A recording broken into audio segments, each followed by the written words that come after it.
আমি যে তোকে কিছু জিজ্ঞেস করেছি সেটা কি তোর কানে যায় নাই? ভাই হ্যাঁ দিছিলাম হুমকি। ছেলেটার কথা শুনে রাগ উঠে গেল। আমি কলেজে থাকতে একজন আরেকজনকে মারার হুমকি দেয়। রাগটা আর কন্ট্রোল করতে পারলাম না, ঠাস করে একটা থাপ্পড় বসাই দিলাম ছেলেটার গালে। আজকের পর ওইসব চিন্তা মাথা থেকে ঝেড়ে ফেল।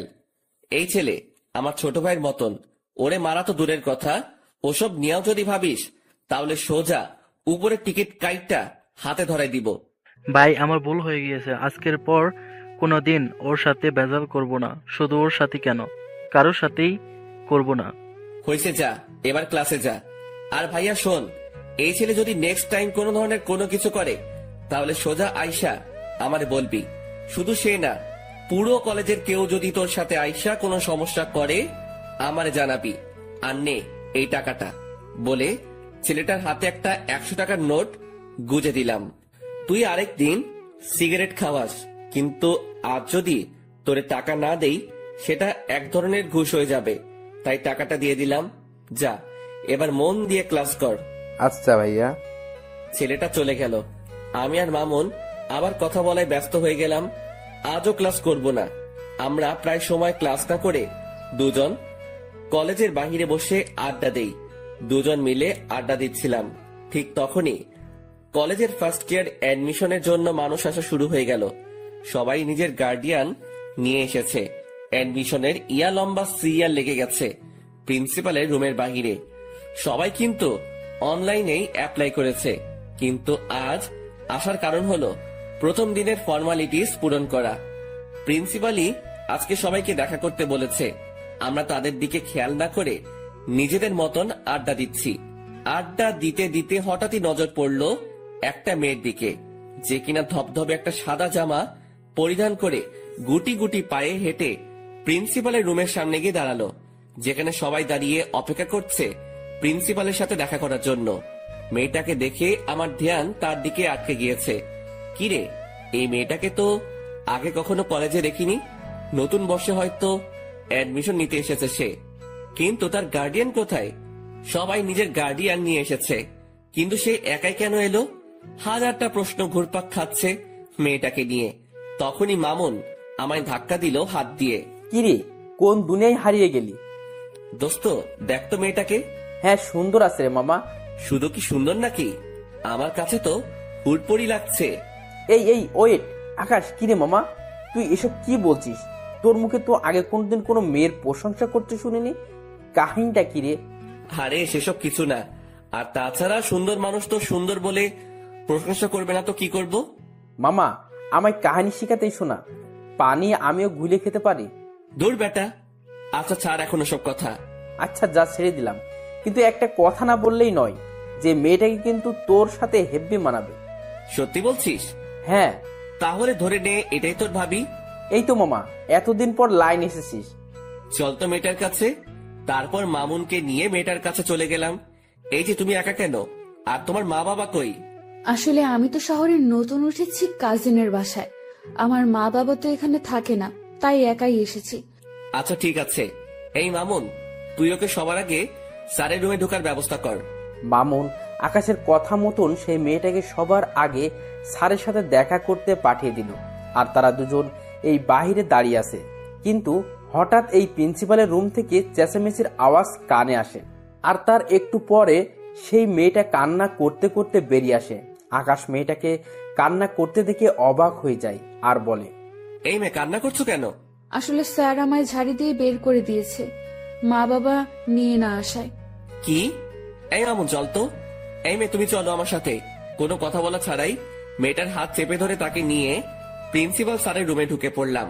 প্রিন্সিপাল স্যার আমায় দেখে বলল, কি হয়েছে আকাশ, হঠাৎ এমন তেড়ে ফুড়ে আমার রুমে প্রবেশ করলে যে? স্যার, এই মেয়েটাকে ঝাড়ি কেন দিছেন আপনি? মেয়েটা তার মা বাবা নিয়ে আসেনি তাই? ওর সমস্ত কিছু ওকে করেন, ওর গার্জিয়ান আমি। আকাশ, কি সব বলছো তুমি? কি কথা একবার বললে কানে শুনতে পান না মনে হয়? না কানের পর্দা পরিষ্কার করার ব্যবস্থা করব? আকাশ, তুমি এমন বেয়াদবের মতো আচরণ কেন করছো? প্রিন্সিপালের কথাটা শুনে মেজাজ খারাপ হয়ে গেল। আর আমার একবার মেজাজ খারাপ বা রাগ উঠলে শরীর নিজের কন্ট্রোলের বাহিরে চলে যায়। হুট করে গিয়ে প্রিন্সিপালের কলার চেপে ধরলাম। এই বেটা স্যার, এই মেয়ের সমস্ত কিছু ওকে কর, না হয় তোকেই আমি ওকে করে দিব। মনে রাখবি, এই মেয়ে আমার কিছু লাগে। আকাশের কথা শুনে প্রিন্সিপাল স্যার ঘাবড়ে যায়। আর তার থেকে বড় কথা, আকাশের রাগ দেখে মেয়েটা আকাশের হাত ভয়ে পিছন থেকে চেপে ধরে। আচ্ছা আচ্ছা, করছি আমি। প্লিজ তুমি আমার কলারটা ছেড়ে দাও। ঠিক আছে, আজকের মতন বেঁচে গেলি। তবে হ্যাঁ, একটা কথা, মেয়েটার যাতে কোনো রকমের সমস্যা না হয় এই কলেজে, তাহলে কিন্তু বেয়াদবির লিমিট আমি পার করে দিব। না না, মেয়েটার কোনো সমস্যা হবে না কলেজে। মেয়েটাও আকাশকে ছেড়ে দেয়। হ্যাঁ, চললাম আমি। আর এই মেয়ে, তোমার নামটা কি জানো? আমার নাম দিয়া। মাশাআল্লাহ, অনেক সুন্দর নাম। তোমার সমস্ত কিছু স্যার ওকে করে দিবে। তুমি কাজ শেষ করে একটু বাহিরে এসে দেখা করো আমার সাথে। আচ্ছা। আমি আর মামুন বাহিরে চলে আসলাম। তার একটু পরই মেয়েটা কাজ শেষ করে বাহিরে আসলো। তাকে ইশারা করে আমার কাছে আসতে বললাম। সে আমার কাছে আসতেই কেমন যেন একটা পাগল করা স্মেল নাকে ভেসে আসলো। সাথে সাথে মেয়েটাকে টান দিয়ে নিজের কাছে নিয়ে আসলাম আর হুট করে তার কপালে একটা চুমু এঁকে দিলাম।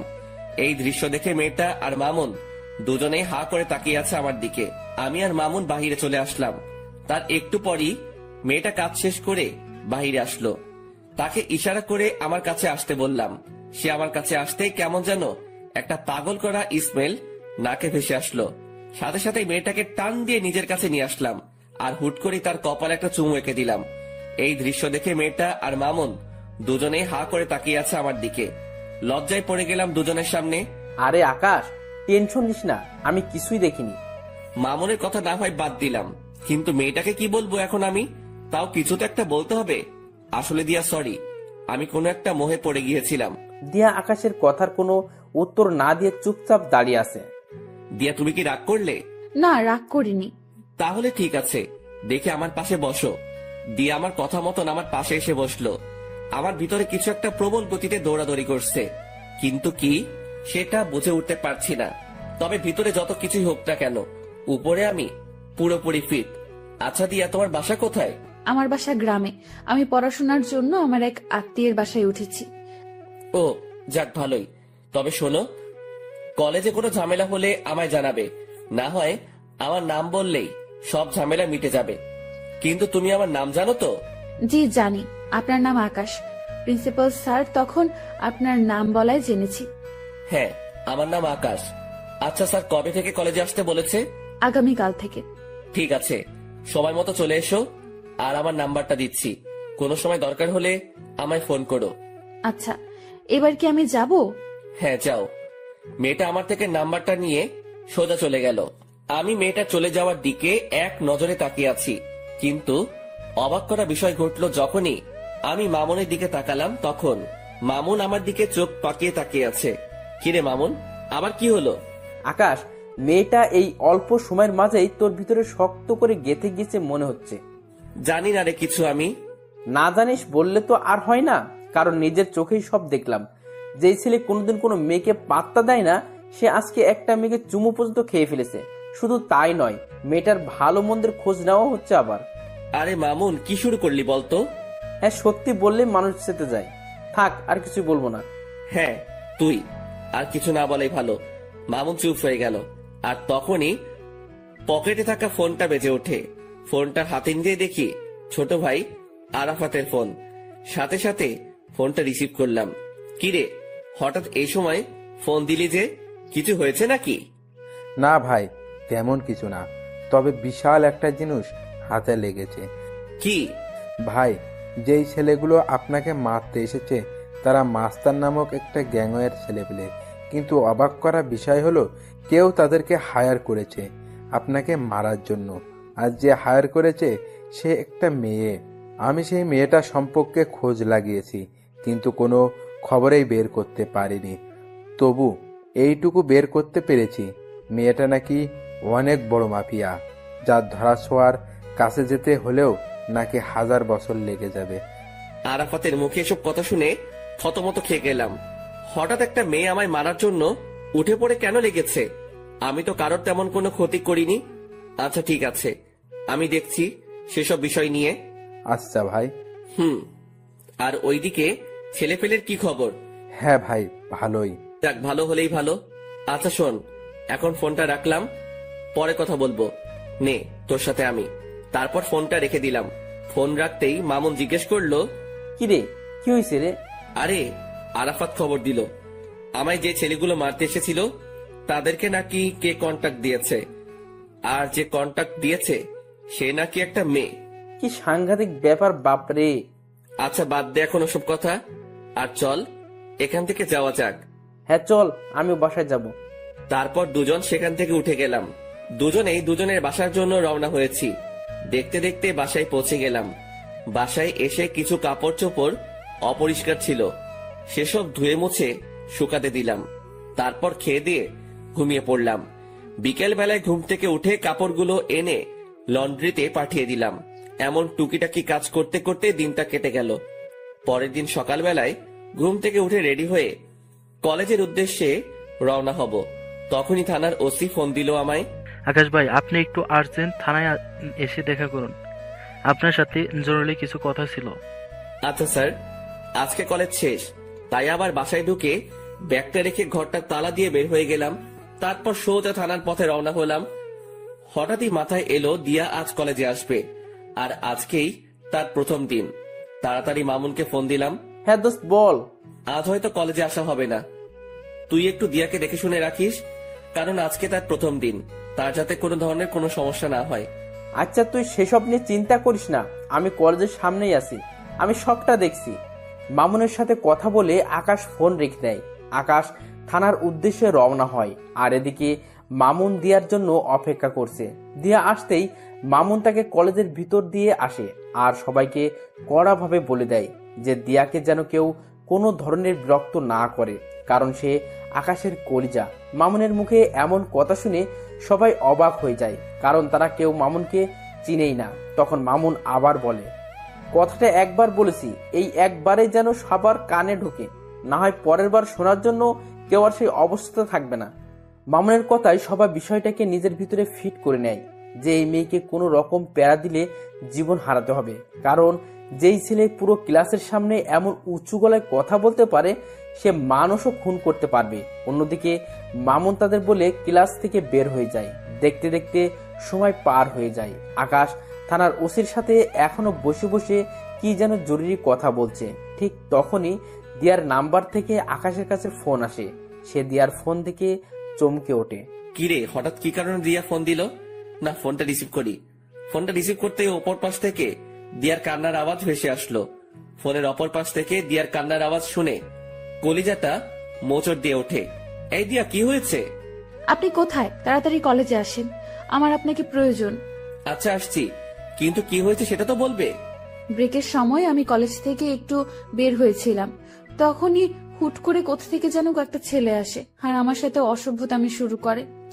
শুধু তাই নয়, সেখানে একটা ছেলে আমার ওড়নায় টান দিয়ে ধরে বলে আমার শরীর নাকি তার চাই। দিয়ার মুখে এই সমস্ত কথা শুনে পায়ের রক্ত মাথায় উঠে যায়। সাথে সাথে ওসির সামনে থেকে উঠে হাঁটা দিলাম। আকাশ ভাই, কোথায় যাচ্ছেন আপনি? স্যার, আমার একটা জরুরি কাজ পড়ে গেছে, আমি আপনার সাথে পরে কথা বলবো এই বিষয়ে। সাথে সাথে ওসি স্যারের সেখান থেকে বের হয়ে জলদি কলেজের উদ্দেশ্যে রওনা হলাম। আর যেতে যেতে মামুনকে ফোন দিলাম। হ্যালো মামুন। আরে আকাশ, আমি এখনই তোকে ফোন দিতাম, দিয়াকে নাকি কিছু ছেলে উত্ত্যক্ত করছে কলেজের বাইরে। তো তুই কোথায় ছিলি? আরে তুই তো জানিসই, এই যে তুই কলেজে না থাকলে আমার ভালো লাগে না, তাই আমি দিয়াকে তার ক্লাসে ঢুকে দিয়ে সবাইকে তার বিষয়ে বলে দিয়েছি। পরে আমি কলেজ থেকে বের হয়ে যাই, আর কলেজ থেকে বের হওয়ার আগে একটা ছোট ভাইকে বলেও দিয়েছে এসেছিলাম যাতে করে দিয়ার কোনো সমস্যা না হয়, আর সেই আমাকে ফোন দিয়ে সেই সব ছেলের কথা বলল। আচ্ছা, তুই যেখানে আছিস না কেন তাড়াতাড়ি কলেজে আয়, আমিও আসছি। তারপর ফোনটা রেখে দিয়ে সোজা কলেজে পৌঁছাতে দেখি মামুনও গাড়ি থেকে নামছে মাত্র। তাড়াতাড়ি গাড়ি থেকে নেমে মামুনকে নিয়ে কলেজের ভিতরে চলে গেলাম। ঠিক তখনই মামুনের ঠিক করা সেই ছোট্ট ভাইটা এসে বলল, ভাইয়া, ছেলেগুলো নাকি আপুর সাথে অনেক অসভ্যতম করেছে। তুই চিনিস সেই ছেলেগুলোকে? আসলে ভাইয়া, আমি তখন সেখানে ছিলাম না, তাই তাদেরকে দেখিনি। আচ্ছা, দিয়া কোথায়? ওই যে ভাইয়া, দিয়া আপু প্রিন্সিপালের রুমে বসে কান্না করছে। আমি এবং প্রিন্সিপাল স্যার অনেকবার আপুকে জিজ্ঞাসা করেছি ছেলেগুলোর ব্যাপারে, কিন্তু আপু কোনো কিছু বলছে না, শুধু বসে বসে কান্না করছেন। মাথার রক্ত পুরো টকবক করছে। তাড়াতাড়ি প্রিন্সিপাল স্যারের রুমে চলে গেলাম। সেখানে গিয়ে দেখি দিয়া বসে বসে কান্না করছে। সে আমাকে দেখতে পেয়ে দৌড়ে এসে আমায় জড়িয়ে ধরে ফুপিয়ে কান্না করে দিল। এই দিয়া প্লিজ শান্ত হও, আমি এসে গেছি। তুমি কি ওই ছেলেগুলোকে চিনো? দিয়া ফুপাতে ফুপাতে আকাশকে বলে, না, আমি চিনি না। আচ্ছা, শুধু এইটুকু বলো যে ছেলেগুলো তোমার সাথে অমনটা করে কোন দিকে গিয়েছে? তারা আমার সাথে অসভ্যতামি করে কলেজের ভেতরেই ঢুকেছে। দিয়ার কথা শুনে বুঝতে বাকি রইল না যে ছেলেগুলো আমার কলেজের এই ছেলে পেলে। দিয়া, তুমি তাদেরকে দেখলে চিনতে পারবে তো? হ্যাঁ। এই মামুন, কলেজের গেটটা আটকে দিয়ে আয়। আর দিয়া, তুমি আমার সাথে চলো। দিয়াকে সাথে নিয়ে প্রতিটা ক্লাসের ছেলে পেলেকে দেখাতে লাগলাম। পুরো কলেজের ক্লাস করা বন্ধ হয়ে গিয়েছে আমার জন্য। দিয়াকে সাথে নিয়ে সমস্ত সেকশন ঘুরতে লাগলাম। ঘুরতে ঘুরতে অনার্স দ্বিতীয় বর্ষের কক্ষে ঢুকতে দিয়া আমাকে আঙ্গুল দিয়ে দেখিয়ে দিল ওই যে ছেলেপেলেগুলো। নিজেকে আর কন্ট্রোল করতে পারলাম না। সাথে সাথে গিয়ে সব কয়টা ছেলেপেলেকে কলার ধরে ক্লাসরুমের বাহিরে নিয়ে আসলাম। মামুন দুইটাকে ধরে নিয়ে এসেছে। আমি নিচ থেকে আসার সময় কাঠের একটা টুকরো নিয়ে উঠেছিলাম হাতে করে। সেটা দিয়ে এলোপাতাড়ি মারতে শুরু করলাম সব কয়টা ছেলেকে। সারা কলেজ পুরো থমকে গিয়েছে আমার মাইক দেখে। মারতে মারতে ছেলেগুলোকে আধমরা করে ফেলেছি। সব কয়টার হাত মুখ ফেটে রক্ত পড়ছে, কিন্তু আমার রাগ যেন কোনোভাবে থামছে না। আমি মেরেই চলেছি ছেলেগুলোকে, আর অন্যদিকে ছেলেগুলো সারের মতন চেঁচাচ্ছে আর মাপ চাচ্ছে। ভাই, আমাদের ভুল হয়ে গিয়েছিল। তোদের ভুলের গুষ্টি মারি বলে ধ্রাম করে এক বাড়ি দিয়ে একটাকে বেহুশ বানিয়ে ফেললাম। আর ঠিক সেই সময় কলেজের স্যাররা এসে পিছন থেকে আমায় ঝাপটে জড়িয়ে ধরলো আর বলতে লাগলো, আকাশ প্লিজ তুমি ছেড়ে দাও ছেলেগুলোকে। কে শুনে কার কথা? আমার কলিজায় তারা আঘাত করেছে, তাদেরকে তো আজকে আমি ছাড়ছি না। আমার মায়ের রেশ এখনো মিটেনি, কিন্তু স্যাররা আমায় পেঁচিয়ে ধরায় আমি আর মারতে পারছি না। তাই এক ঝাটকা দিয়ে স্যারদের থেকে নিজেকে ছাড়িয়ে নিলাম। তারপর আবার মারতে শুরু করলাম। সবাই আমার রাগ দেখে ভয় কাতর হয়ে আছে। স্যাররাও আমায় আটকাতে না পেরে ভয়ে আমার থেকে দূরে সরে যায়। আর ঠিক সেই সময় দিয়া এসে সবার সামনে আমাকে জড়িয়ে ধরে, আর আমি সাথে সাথে শান্ত হয়ে যাই। স্যাররা সবাই দিয়ার কাণ্ড দেখে অবাক হয়ে তাকিয়ে আছে দিয়ার দিকে, যে কে এই মেয়ে, যে আকাশকে কিনা আমরা অনেকেই মিলে থামাতে পারলাম না। আর সেখানে এই মেয়েটাকে ধরা মাত্রই সে সমস্ত রাগ মাটিতে ফেলে দিল। কেউ যেন কিছু বুঝে উঠতে পারছে না। সবাই অবাক দৃষ্টিতে দিয়ার দিকে তাকিয়ে আছে। তখনই দিয়া বলে ওঠে, এই আকাশ, আপনি প্লিজ শান্ত হন আর ওদেরকে ছেড়ে দিন, না হয়তো মরে যাবে ওরা। আচ্ছা ঠিক আছে, যাও, ছেড়ে দিলাম। কিন্তু সবাইকে একটা জিনিস জানানোর আছে। সবাইকে আজকে একটা কথা ক্লিয়ারলি বলে দিচ্ছি। আজকের পর যদি দিয়ার দিকে কেউ যদি আঙুল তুলে তাকিয়েছিস, তাহলে তার অবস্থা কিন্তু খুব ভয়াবহ হবে। আর স্যার, আপনারা এই জানোয়ারগুলোকে কি করবেন করেন। আকাশ দেখো, ছেলেগুলো যা করছে অনেক জঘন্য কাজ করেছে, তাই তাদেরকে আমরা কলেজ থেকে বের করে দিব। আর তুমি দয়া করে নিজের রাগকে একটু দমানোর ট্রাই করো।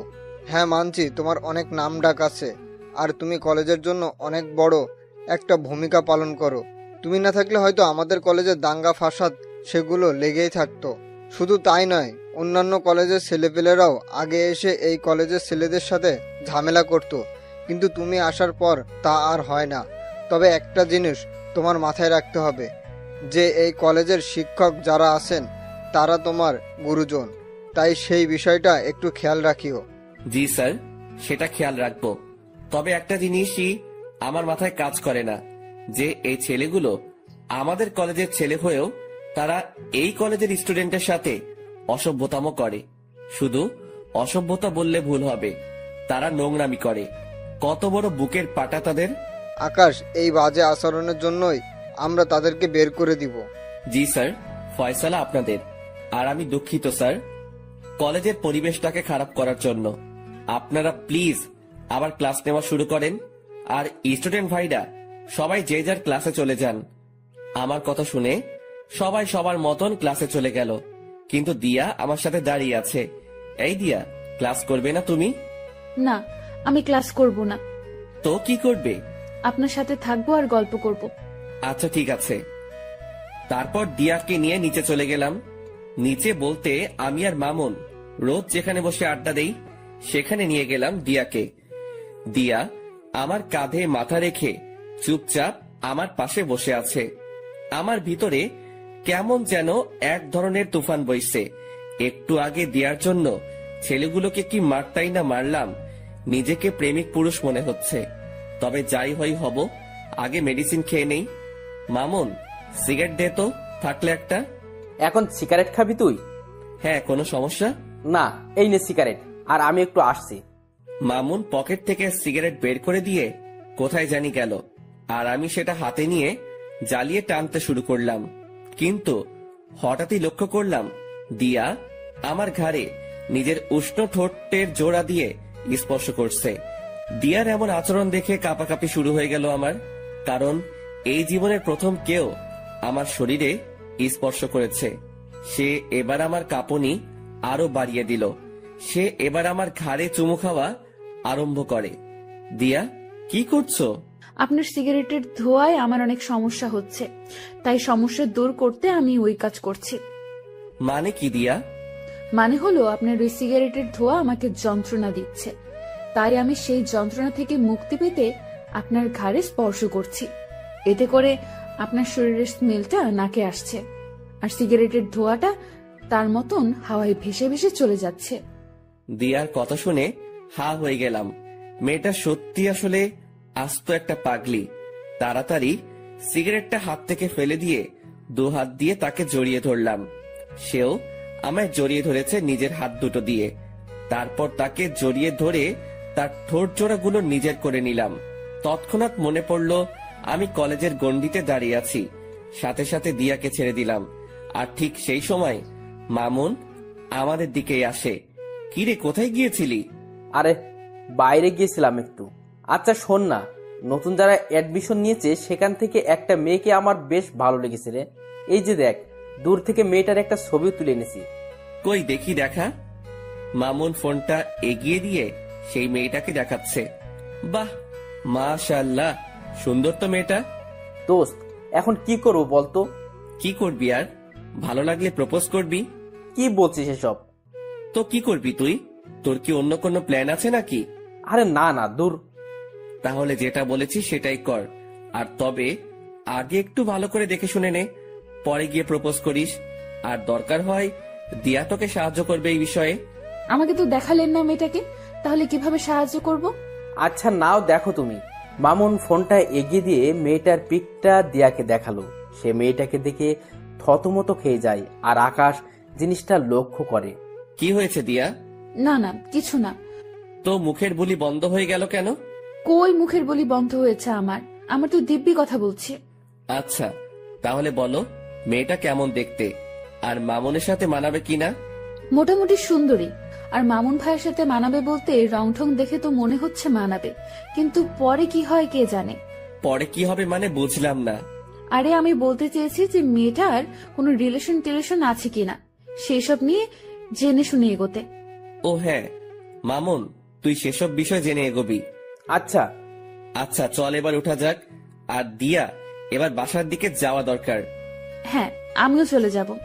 ঠিক আছে, চলো তোমায় গাড়িতে উঠিয়ে দিয়ে আসছি। তারপর দিয়াকে গাড়িতে উঠিয়ে দিয়ে আমি বাসায় চলে আসলাম।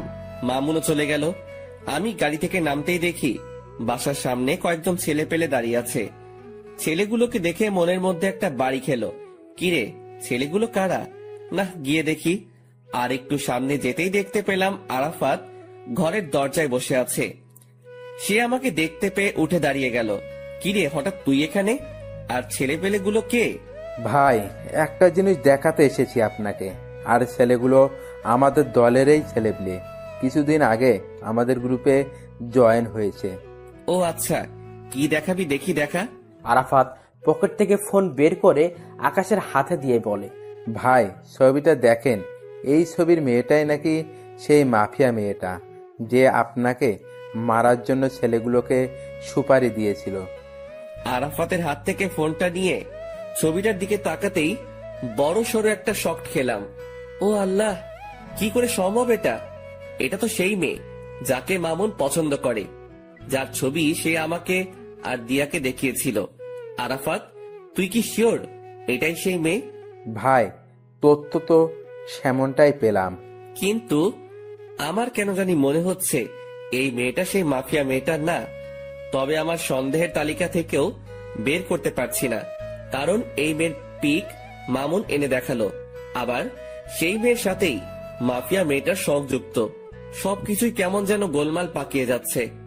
আচ্ছা আরাফাত, তুই না বলেছিলি যে সেই মাফিয়া মেয়েটার ধারে কাছে যাওয়া সম্ভব না, কিন্তু এখন তোরা এত সহজে এই মেয়েটার পিক পেলি কোথায়?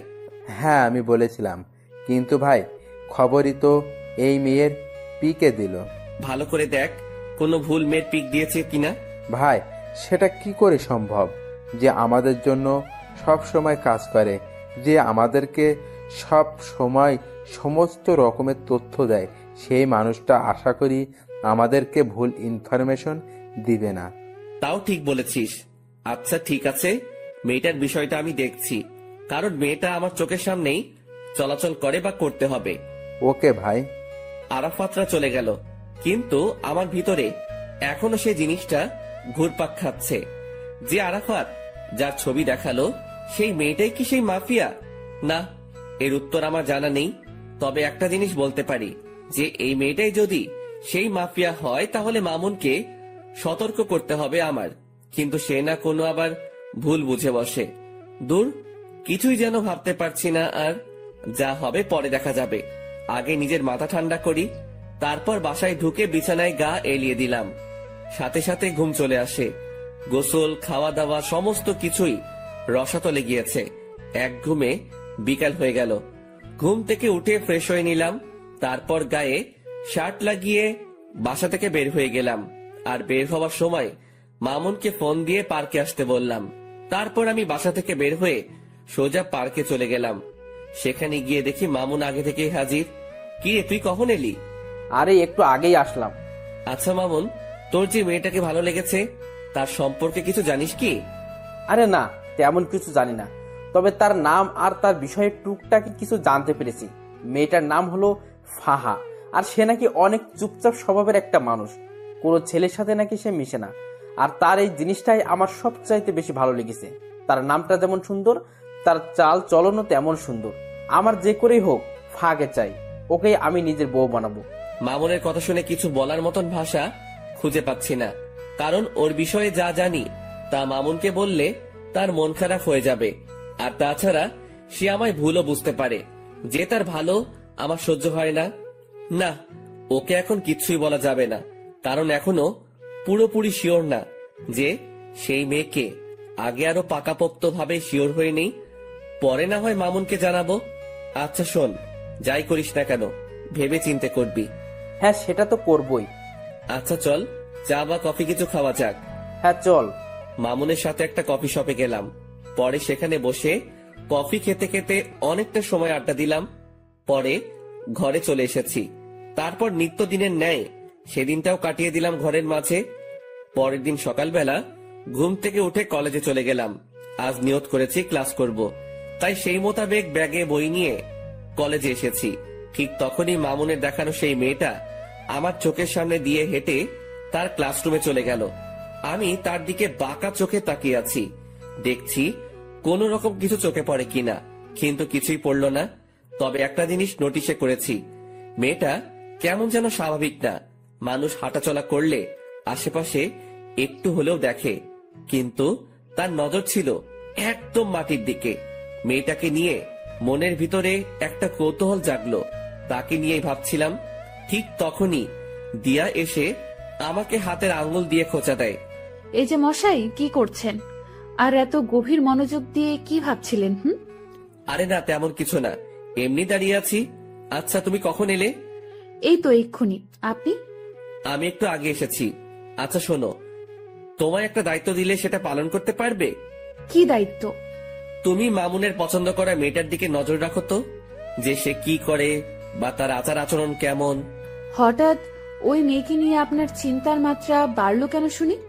আরে মামুন আসলে মেয়েটাকে অনেক ভালোবেসে ফেলেছে, তাই তার বিষয়ে একটু ভালো মন্দ জানার জন্য তোমায় বললাম আর কি। কারণ আমি চাই না আমার বন্ধু কোনো খারাপ মেয়ের সাথে রিলেশনে যাক। আরে সে তো খারাপ না। মানে তার বিষয়ে তুমি কি করে জানলে? আসলে হয়েছে যে মেয়েটার চলাচল দেখে খারাপ মনে হয়নি, সেটা বলতে চেয়েছিলাম। দিয়ার কথা শুনে কেমন যেন একটা খটকা লাগলো। আচ্ছা, তাও খবর নাও। আর এখন গিয়ে সোজা ক্লাসে মন দিবে। আর একটা কথা, আমি যেন কখনো তোমায় কোনো ছেলের সাথে হাসি ঠাট্টা করে কথা বলতে না দেখি। বারে, হাসি ঠাট্টা করলে কি হবে? কারণ তুই খালি আমার সাথে হাসি ঠাট্টা করবি। কেন? আমি আপনার সাথে কেন হাসি ঠাট্টা করতে যাব? কারণ তুই আমার। ইস, আমায় কি নিজের নামে রেজিস্ট্রি করে রেখেছেন নাকি? মেয়েটার কথা শুনে মেজাজটা খারাপ হওয়ার উপক্রম হচ্ছে। হ্যাঁ, তোকে আমি নিজের নামে রেজিস্ট্রি করে নিয়েছি, আর এখনো করব বলে এক টান দিয়ে দিয়াকে নিজের বাহুডরে নিয়ে নিলাম। তারপর তার সমস্ত মুখমণ্ডলে চুমু খেতে লাগলাম। চুমু খেতে খেতে তার ঠোঁটে এসে আটকিয়েছি। হঠাৎই সে আমার থেকে নিজেকে ছাড়িয়ে নিল। আই, পাগল হয়ে গেছেন আপনি? মানুষের সামনে এমন আচরণ কেউ করে? আমি করি, কারণ তুই খালি আমার। আচ্ছা ঠিক আছে, আমি না হয় আপনার, কিন্তু মানুষজন দেখলে কি ভাববে বলুন তো? কে কি ভাববে সেসব নিয়ে আমার কোনো মাথা ব্যথা নাই। আমার মাথা ব্যথা হচ্ছে তোমাকে নিয়ে। তুমি কোনো ঝামেলা না করলেই হয়। আচ্ছা হয়েছে, এবার পাগলামো বন্ধ করুন।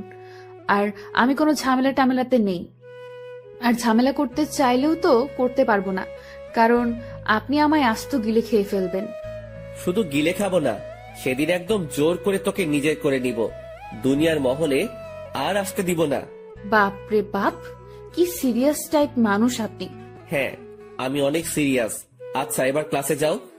অনেকটা সময় নষ্ট হয়েছে কথা বলে। তোমার ক্লাসও হয়তো শুরু হয়ে গিয়েছে। ঠিক আছে, যাচ্ছি। দিয়া ক্লাসে চলে গেল, আর অন্যদিকে আমি আমার মতন ক্লাসে চলে এলাম। সবাই আমাকে ক্লাসে দেখে চুপচাপ হয়ে গেল। আমার ক্লাসের স্যার এখনো আসেনি। আমি স্বাভাবিকভাবে একটা টেবিলের উপরে বসে পড়লাম। তার কিছু সময় পর মামুন আসলো। সে এসে আমার পাশে বসলো। দুজন একটু কথা বলে স্যারের জন্য অপেক্ষা করছি। কিছুক্ষণ পর অপেক্ষার প্রহর কাটলো। স্যার ক্লাসে আসলো, এসে ক্লাস নিতে শুরু করলো। আজ অনেক কয়টা ক্লাস করেছি, আর মাত্র 1 ঘন্টা বাকি। এই মামুন, আজকের মতো ক্লাস এখানেই শেষ রে। আজকে আর ক্লাস করবো না। আচ্ছা চল, আমিও বেরিয়ে যাব। শেষ ঘন্টা না করে মামুনের সাথে বেরিয়ে গেলাম। ক্লাস থেকে বের হয়ে মামুনকে বললাম, মামুন চল তো, দিয়ার ক্লাস থেকে ঘুরে আসি। হ্যাঁ চল, এই সুযোগে আমি ফাঁকে দেখতে পারবো। মামুনকে নিয়ে দিয়ার ক্লাসে চলে গেলাম। দিয়া আমাকে দেখতেই ক্লাস না করে সকলের সামনে ব্যাগ হাতে নিয়ে চলে গেল। এই দিয়া ক্লাস করবে না? না, আমি আর ক্লাস করব না। এই মেয়ে, আর 1 ঘন্টা আছে খালি ক্লাস শেষ হতে। ক্লাসটা শেষ করে বের হও একদম। দিয়া হঠাৎ করেই সকলের সামনে চেঁচিয়ে ওঠে। এই যে আমি বলেছি না যে আমি আর ক্লাস করব না। এই দিয়া, এতটা হাইপার হচ্ছ কেন তুমি? কারণ আমার এখন আর ক্লাস করতে ইচ্ছে করছে না, কিন্তু আপনি আমাকে ক্লাস করতে জোর করছেন, তাই হাইপার হয়েছে। তো কি করবে এখন? কি করব আর, আপনার সাথে বসে বসে ভালো কিছু মুহূর্ত কাটাবো। দিয়ার কথা শুনে ভিতরে লাড্ডু ফুটেছে মতন অবস্থা। আচ্ছা ঠিক আছে, দিয়াকে নিয়ে আমাদের বসার অবস্থানে চলে এলাম। মামুনও আমাদের সাথে এসেছে। দোস্ত, মেয়েটাকে দেখতে পেলি? না রে, তাকে তো ক্লাসের কোথাও দেখিনি।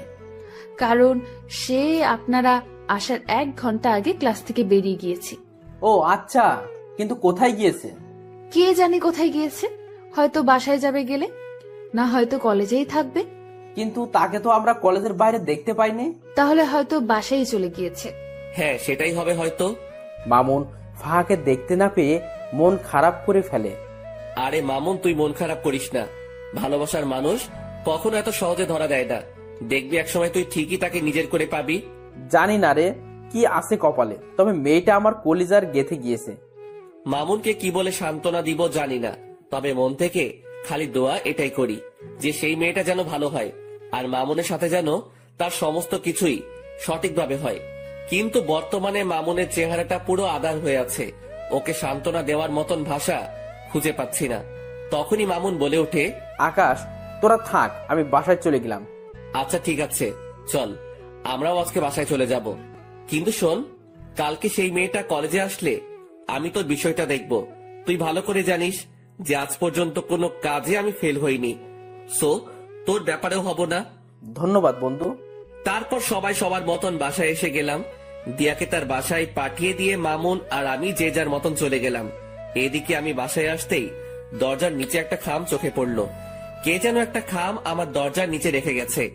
কৌতূহল করে সেটা হাতে উঠালাম। সেটা হাতে নিয়ে বুঝতে পারলাম খামটার ভিতরে কোনো একটা কিছু আছে। তারপর খামটা খুলতেই দেখি ভাঁজ করা একটা সাদা কাগজ। কৌতূহলটা যেন আরো বেড়ে গেল। কাগজের ভাঁজটা খুলে দেখি কিছু লেখা আছে কাগজটাতে। কোনো কিছু না ভেবে লেখাটা পড়তে শুরু করলাম। আপনি যাকে আপন ভাবছেন সে আপন নয়। মনে রাখবেন, বিকেল বেলায় সূর্য মেঘের আবরণে ঢেকে গেলে পরের সকালে সেই সূর্যই আবার নতুন রূপে আকাশে উদিত হয়। তারপর আর কিছু লেখা নেই। লেখাটা পড়ে আমার ভিতরটা মোচড় দিয়ে উঠল, কারণ লেখাটা আমায় কি ইঙ্গিত করতে চাইছে তা আমি বুঝে ফেলেছি। তাড়াতাড়ি কাগজটা ভাঁজ করে পকেটে রেখে দিলাম। তারপর চাবি দিয়ে দরজা খুলে বাসায় ঢুকে সোফায় গা ছেড়ে দিয়ে বসে পড়লাম। মাথাটা ভো ভো করে ঘুরছে, মনে হচ্ছে যেন নিজের ভিতরেই ঘূর্ণিঝড় বইছে। অনেকটা সময় সোফাতে বসেই কাটিয়ে দিলাম। দেওয়াল ঘড়িটার দিকে নজর পড়তেই দেখি ঘড়ির কাঁটা 2টা ছাড়িয়ে গেছে। তাড়াতাড়ি সোফা ছেড়ে উঠে ফ্রেশ হতে চলে গেলাম। কিছুক্ষণ পর ফ্রেশ হয়ে ওয়াশরুম থেকে ফিরে আসলাম। তারপর খাবার খেতে খেতে মাথায় আসলো আরাফাতের কথা। যেই ভাবা সেই কাজ। তাড়াতাড়ি খাওয়া দাওয়া সেরে আরাফাতকে ফোন লাগিয়েছি। হ্যাঁ ভাই, বলেন। শোনো, আমার কেন জানি মনে হচ্ছে মাফিয়া মেয়েটা আমার খুব নিকটে। তুই সেই মেয়েটা সম্পর্কে একটু ভালো করে জাস্টিফাই কর। আচ্ছা ভাই। তারপর ফোনটা রেখে দিলাম। কিন্তু আমার মনের ভিতরে বাড়ি খাচ্ছে অন্য কিছু নিয়ে। আমার মনে হয় না যে সেই ফাহা মেয়েটাই মাফিয়া। ধুর, এসব নিয়ে আর ভাবতে পারছি না। মাথায় আর চাপ না নিয়ে ঘুমিয়ে পড়লাম। বিকেল বেলায় মামুনের ফোন পেয়ে ঘুমটা ভেঙে গেল। কিরে মামুন, হঠাৎ ফোন দিলি যে? তোর সাথে একটু জরুরি কথা ছিল। তুই এখন কোথায় আছিস? কোথায় থাকবো আবার, বাসায় আছি। আচ্ছা, রেডি হয়ে শপিং মলে চলে আয়। ওকে। তারপর ফোনটা রেখে দিয়ে রেডি হয়ে শপিং মলে চলে গেলাম। সেখানে গিয়ে দেখি মামুন চোখ মুখ কালো করে বসে আছে। কিরে, কি হয়েছে রে? আকাশ, আসলে আমার কাছে একটা মেইল এসেছে। সেখানে কে যেন 2 বাক্যের কিছু একটা লিখে পাঠিয়েছে। কি সেটা? সেখানে লেখা আছে, ভাবিয়া করিবেন কাজ, না হয় হয়ে যাবে দের। আপনি যা হোক সাধারণ ভাবিতেছেন, সে আসলে ভয়ঙ্কর এক রক্তচোষা। এই লেখাটা কে যেন মেইল করেছে। এটার মানে কি আকাশ? মামুনের মেইলের 2 শব্দের বাক্য শুনে ভিতরটা পুরো শুকিয়ে গেছে। কারণ এই 2 শব্দের বাক্যটার অর্থ আমার জানা। মামুন আসলে কেউ একজন আমাদেরকে অনেক সতর্ক করতে চাইছে যে আমরা হয়তো কোনো বড়সড় বিপদে ফাঁসতে চলেছি। তাই কেউ একজন আমাদেরকে আড়াল থেকে বাঁচাতে চাইছে। কি সব বলছিস আকাশ? আমি সত্যিই বলছি, কারণ তোকে মেইল করেছে আর আমাকে দিয়েছে চিঠি। এই সমস্ত কিছুর পিছনে একজন আছে, সে হচ্ছে মাফিয়া মেয়েটা। আর সেই মাফিয়া মেয়েটাই হয়তো আমাদের আশেপাশে ঘুরঘুর করছে আমাদেরকে মারার জন্য। আর আমরা তাকে ভালো মনে করে তার সাথে চলাফেরা করছি। তাই কেউ একজন আমাদেরকে সতর্ক করতে চাইছে। আকাশ, সবকিছু যেন আমার মাথার উপর দিয়ে যাচ্ছে। আচ্ছা, তুই এসব নিয়ে টেনশন করিস না। তুই শুধু ফাহার বিষয়টা নিয়ে ভাব, বাকি সমস্ত কিছু আমি সামলে নিব। আরে, ওই মাফিয়া মেয়ের মতন কত শত মেয়ে আসছে আর গেছে, কোনো দিন কেউ কোনো ক্ষতি করতে পারেনি, আর পারবেও না। সো খামোখা টেনশন না করাই ভালো। আর যদি কিছু হয় সেটা সময় দেখা যাবে। আকাশ, তাও টেনশন হচ্ছে রে। একদিকে ফাঁকে নিয়ে টেনশন, অন্যদিকে সেই মাফিয়া মেয়েটা। আরে বেটা, কিসের এত টেনশন তোর? হ্যাঁ, আচ্ছা, যা বাদ দিলাম সমস্ত কিছু। এবার কি অর্ডার করব বল? যা খুশি কর। আচ্ছা।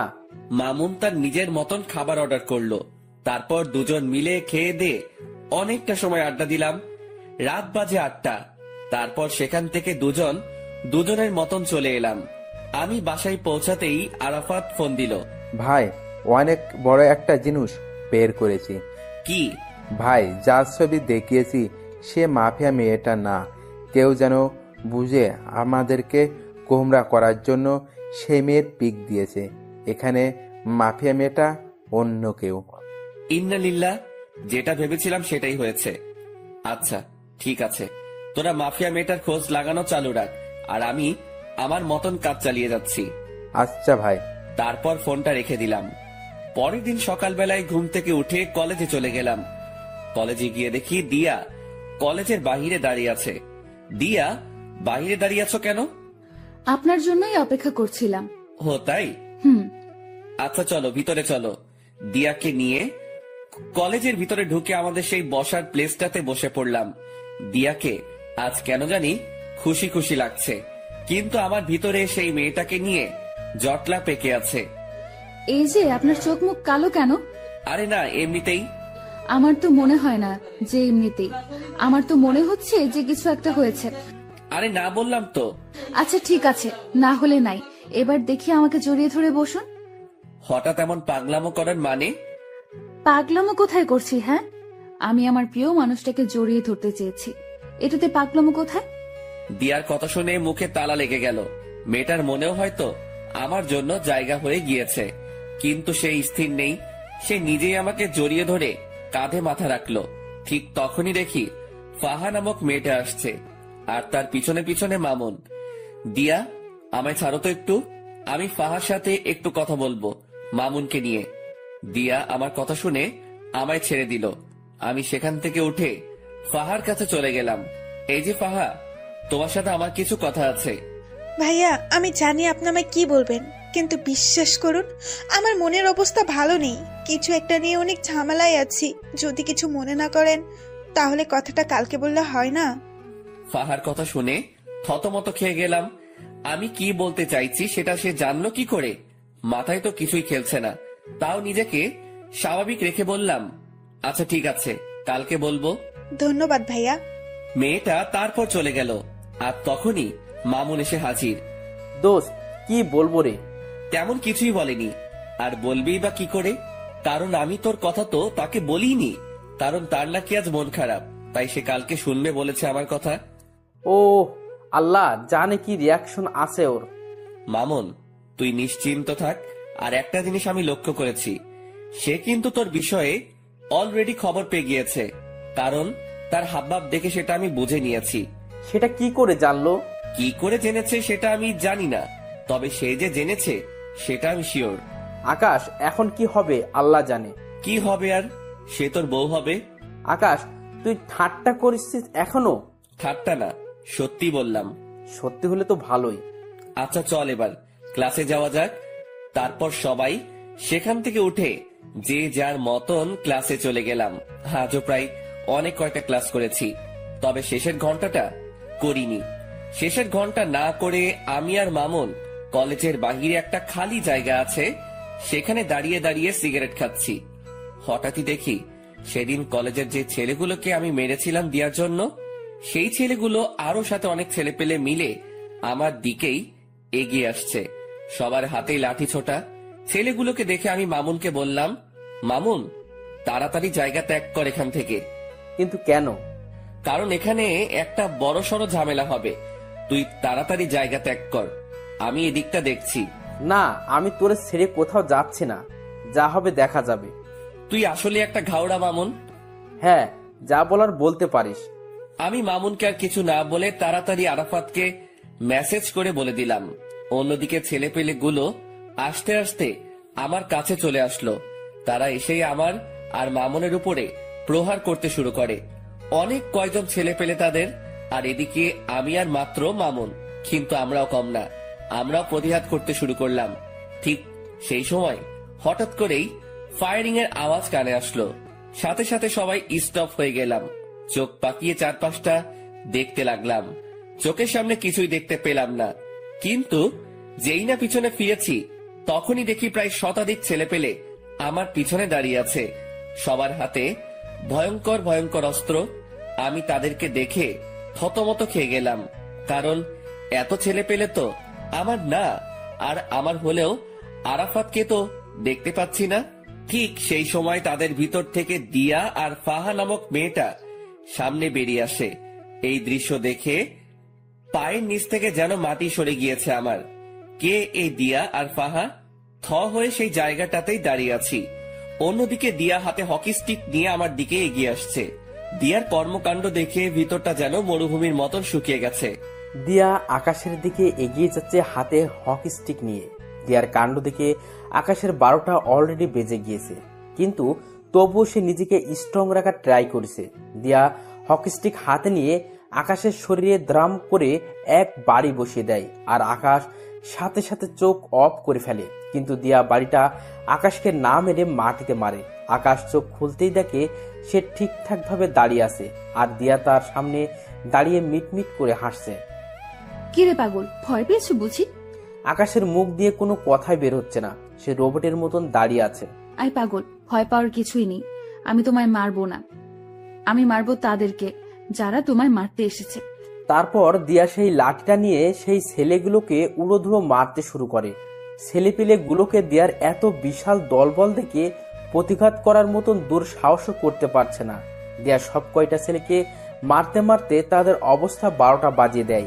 সব কয়টা ছেলে রক্তাক্ত অবস্থায় মাটিতে পড়ে আছে। দিয়া আজ যেন কোনো হিংস্র পশুর রূপ নিয়েছে। আর অন্যদিকে সবাই দিয়ার দিকে চোখ বড় বড় করে তাকিয়ে আছে, বিশেষ করে আকাশ, যে কিনা আগের দিয়ার সাথে এখনের দিয়াকে কোনোভাবেই মিলাতে পারছে না। সে শান্তশিষ্ট একটা মেয়ে হিসেবে দিয়াকে চিনত, আর সেই দিয়াই কিনা ভয়ঙ্কর রূপ নিয়ে সামনে চলে এলো। দিয়ার এমন রূপ দেখে তার মনের ভিতর খালি একটা জিনিস এই বাড়ি খাচ্ছে, যে এই দিয়া কে। আর ঠিক সেই সময় এই দিয়া ছেলেগুলোকে মেরে রক্তাক্ত অবস্থায় সে আকাশের সামনে দাঁড়ায়। অপরদিকে ঠিক একই সময়ে আকাশের ছেলেপিলে চলে আসে। তারপর ছেলেপিলেকে দেখে আকাশের বুকে একটু সাহস আসে, যদিও সে একা লড়াই করতে ভয় পায় না।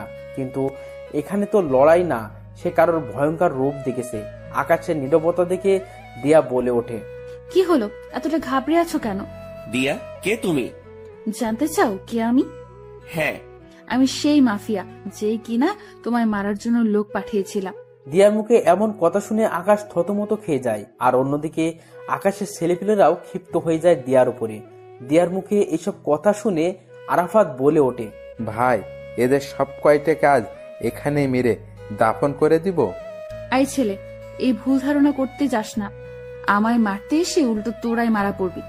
দিয়া, তাহলে আমার সাথে এভাবে ছলনা করার মানে কি? যদি আমাকে মারারই হতো তাহলে এভাবে ছলনা না করে আমায় মেরে ফেললেই পারতে। আই ছেলে, একদম চুপ। তোর ওই মুখে যেন আর একটা বাজে কথাও না শুনি। আর আমি এখন কি বলি সেটা মন দিয়ে শোন। হ্যাঁ, আমি তোকে মারতে চেয়েছিলাম, কারণ আন্ডারওয়ার্ল্ডের মাফিয়ার সাথে নাকি তুই বাড়াবাড়ি করেছিস। আর তাছাড়া দেশের অনেক কজন নেতাও নাকি তোর জন্য কিছু করতে পারে না, তাই তারা সবাই মিলে প্ল্যান করে তোকে মেরে ফেলার। তাই আমাকে পাঠিয়েছে তোকে মারার জন্য। কিন্তু আমি জানি যে তোর অনেক ক্ষমতা আছে, তুইও চাইলে আমার সাথে বরাবরের মতন টক্কর দিতে পারিস বা আমায় মেরেও ফেলতে পারিস ব্যতিক্রম হলে। কিন্তু আমি এমন কোনো ঝামেলাই চাই না, কারণ আমি যেদিন প্রথম কলেজে আসি সেদিন তুই আমার চোখের পানি মুছে দিয়ে আমার কপালে চুমু খেয়েছিস। আমি যেদিন এই কলেজে আসি সেদিন তুই আমার জন্য স্যারের সাথে লড়াই করেছিস। শুধু তাই নয়, তুই আমার জন্য আরো অনেক কিছুই করেছিস। তোর জন্য সেদিন আমি ন্যায় বিচার পেয়েছি। তুই আমার জন্য সেই ছেলেগুলোকে মেরেছিস। তো আমি মানুষটা তোর সাথে বেইমানি করি কি করে? তবে হ্যাঁ, আমি তো বললাম যে তোকে আমি মারতে চেয়েছি, কিন্তু সেটা তোকে না জেনে শুনে। কিন্তু আমি যখন জানতে পেরেছি যে আমার জন্য যে দুনিয়ার সমস্ত প্রকার সমস্যার মুখোমুখি হতে পারে আমি তাকে মারতে চলেছি, সেদিন আমি এই সমস্ত কিছু বাতিল করে দিই। কারণ তুই মানুষটাকে মারা আমার পক্ষে সম্ভব না, কারণ এমন একটা মানুষকে আমি কখনোই মারতে পারবো না। আর মারতে পারবো কি করে? আমিও যে তোকে ভালোবেসে ফেলেছি, আর ভালোবাসার মানুষকে কি কেউ মারে নাকি? দিয়ার কথা শুনে 1000 ভোল্টের একটা শক খেলাম। দিয়ার কথাগুলো শুনে যেন আমার সমস্ত শরীর পাথরের রূপ ধারণ করে নিয়েছে। এত বড় ঝাটকা আমি এই জীবনে প্রথম খেলাম। কি হলো, কথা বলছো না যে? দিয়া, তুমি কি সত্যি বলছো এসব? হ্যাঁ বাবা, আমি সত্যিই বলছি। আমি আমার কলিজার গায়ে কোনো দিনও হাত দিব না। দিয়ার কথা শুনে নিজেকে আর স্থির রাখতে পারলাম না। সাথে সাথে এক টান দিয়ে দিয়াকে নিজের বুকে নিয়ে নিলাম। শক্ত করে জড়িয়ে ধরে রেখেছি দিয়াকে। দিয়াও আমার বুকে মাথা রেখে চুপটি করে পড়ে আছে বুকের মাঝে, আর অপরদিকে আমার চোখ জোড়া দিয়ে টুপটুপ করে পানি পড়ছে। দিয়া আমার চোখ থেকে অশ্রু পড়তে দেখে বলে, আই আকাশ, প্লিজ কান্না করিও না। তুমি কান্না করলে আমার ভালো লাগবে বলো? দিয়া, এটা তো সুখের কান্না। দিয়ার কথা শুনে সবাই অবাক হয়ে যায়। ঠিক তখনই ফাহা নামক মেয়েটা আকাশ আর দিয়ার দিকে এগিয়ে আসে আর বলে, ম্যাম, আমি একটা ভুল করে ফেলেছি। কি ভুল? ম্যাম, আমি আপনার অগোচরে একটা কাজ করেছি। যেটা হলো, আমি যখন জানতে পারি আপনি যাকে মারতে এসেছেন সে এই লক্ষ্মী ভাইয়াটা, তখন আমি ওনাকে সতর্ক করার জন্য ওনার বাসায় কয়েকটা চিঠি দেই, যাতে করে তিনি সতর্ক হয়ে যায় আর আপনার হাত থেকে বেঁচে যায়। কিন্তু আমি জানতাম না যে আপনি ওনাকে ভালোবাসেন আর মারার প্ল্যান বাতিল করেছেন। কি, তুই আমার লোক হয়ে ওর পক্ষ নিয়েছিস এতদিন? ম্যাম সরি, আসলে বিশ্বাস করুন ভাইয়াটা মানুষের ভালো করতে গিয়ে বড় বড় নেতাদের কাছে খারাপ হয়েছে। শুধু তাই নয়, ওনার জন্য এই কলেজে কোনো নারী ঘটিত সমস্যা হয় না। আমি যখন ওনার এইসব কর্মকাণ্ড সম্পর্কে জেনেছি বা দেখেছি, তখন তিনাকে আর সাপোর্ট না করে পারলাম না। ফাহা, তুই আমার সাথে বেইমানি করার ফলস্বরূপ মৃত্যু ডিজার্ভ করিস, কিন্তু এই জন্য তোকে মারলাম না বা বেঁচে গেলি। যে তুই যাই করিস না কেন, সবটাই আমার প্রিয় মানুষের জন্য করেছিস। ম্যাম প্লিজ, আপনি আমার উপরে রাগ করে থাকবেন না। না, তোর উপরে আমার কোনো রাগ নেই, কিন্তু একটা অর্ডার পালন করতে হবে আমার। কি সেটা ম্যাম? আমার কলিজার একজন বন্ধু আছে যার নাম মামুন। ওই যে ভাইটা দাঁড়িয়ে আছে, উনি তোকে ভালোবাসে। ম্যাম সেটা আমি আগেই জেনেছি। তাহলে আর দেরি কিসের? যা গিয়ে সবকিছু ঠিকঠাক করে নে। দিয়ার কথা শুনে ফাহা লজ্জায় লাল হয়ে আছে। এই যে লজ্জা পাওয়ার কিছুই নেই, যা বলেছি গিয়ে সেটা কর। আর আপনারা সবাই যে যার মতন চলে যান। যাদেরকে মেরেছি তারা এইভাবে পচে মরুক। আকাশ, তুমিও তোমার ছেলে পেলেকে চলে যেতে বলো। আচ্ছা, এই আরাফাত, তোরা সবাই চলে যা, তোদের সাথে আমার পরে কথা হবে। আচ্ছা ভাই। তারপর সবাই সবার মতন চলে যায়। আকাশের ছেলেপেলেরাও চলে যায়, আর অন্যদিকে দিয়ার কথা মতন তার লোকেরাও চলে যায়। আর এদিকে আকাশ দিয়াকে নিয়ে কলেজের ভিতরে প্রবেশ করে। তারপর তাদের বসার স্থানে গিয়ে দুজন মিলে বসে বসে গল্প করতে শুরু করে। এই যে আকাশ সাহেব, আমি না সরি, আপনাকে আমার সমস্ত সত্যি আগেই বলা উচিত ছিল।